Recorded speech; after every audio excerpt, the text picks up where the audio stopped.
And a very warm welcome to We the People. This past week, India has observed Bangladeshi writer Taslima Nasreen shunted around from state to state, city to city, tossed about like a political football. It's opened a very, very old debate in India. What happens when freedom and faith collide? Is there such a thing as unrestricted creative expression? And more to the point, should there be such a thing as absolute creative freedom in societies that claim to be open societies, in countries that claim to be democracies? Taslima Nasreen is not an isolated incident. Before these, there have been many similar controversies. M.F. Hussain, the Danish cartoons controversy, the attack on painters in the arts faculty in Gujarat. Some would argue that these are not comparable examples. Those are some of the issues that we're looking at on We the People today as we debate whether creative freedom can be absolute. Let me start with somebody who belongs to a city where Taslima Nasreen was first exposed to a very visible, a very crass assault on herself when she was speaking at the press club in Hyderabad. Owaisi Saab, people of your party, your relatives were directly involved in that assault. No matter what your views are about Taslima Nasreen's views on Islam, how can you possibly justify something like that?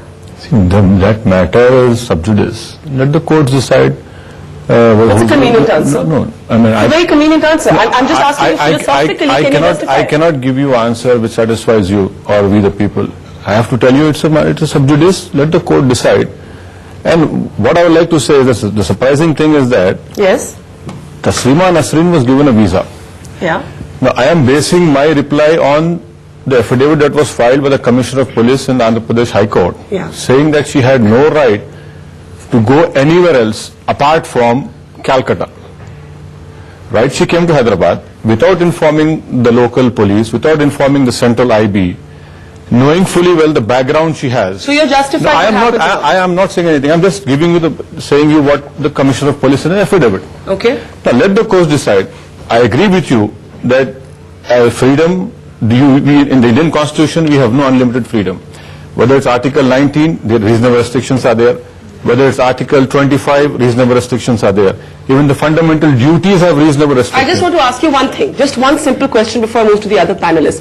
As the court decides who was responsible for that assault on Taslima Nasreen in Hyderabad, do you at least condemn the fact that she was assaulted? Or do you justify violence as a means of expressing disagreement?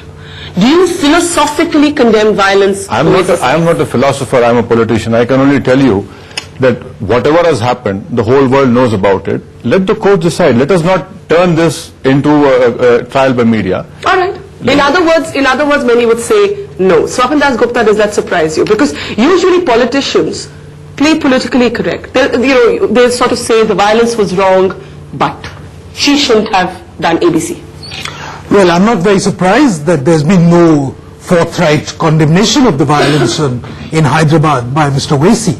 I think those who saw the television footage know exactly what transpired. Perhaps the courts will give us more categorical answers. But I think the whole point is, today we are in a disgraceful situation where a person is being hounded, where a person is being threatened with death, solely because she has written something which is not palatable to someone. And what is worse is, it seems to me that India, which has traditionally had a reputation for giving refuge to people whose conscience does not permit them to live somewhere else. We gave refuge to the Parsis in face of religious persecution. We gave protection and refuge to the Armenian Jews. We hounded out M.F. Hussain. No, the point is, M.F. Hussain, if he has left the country because of these, it's disgraceful. I think so. Absolutely. Okay. Now, two wrongs don't make a right. Yeah, All right, exactly. okay. So, but the point is, let's get very clear that what has happened to Taslima and Nasreen, what has been happening is a complete outrage which is totally indefensible. All right. We are going to explore a little later in the show whether Taslima is equal to MF Hussain, is equal to what happened in Baroda, is equal to what happened with the Danish cartoons. Are there absolute principles possible? But let me come to Sumit Chopra first. One of the ironies of this is that this happens at West Bengal. You know, when you see Sehmat issuing a press release against the CPM, you know that politics in India are turning. But more seriously, Sumit Chopra, you know, the West Bengal government says Taslima is welcome to come back, but the fact is, and Taslima has told us this, people she's met, she was categorically told to leave. She was categorically told to stay away. The left government has been trying to get her to leave India as early as August when they asked her to go to Thailand.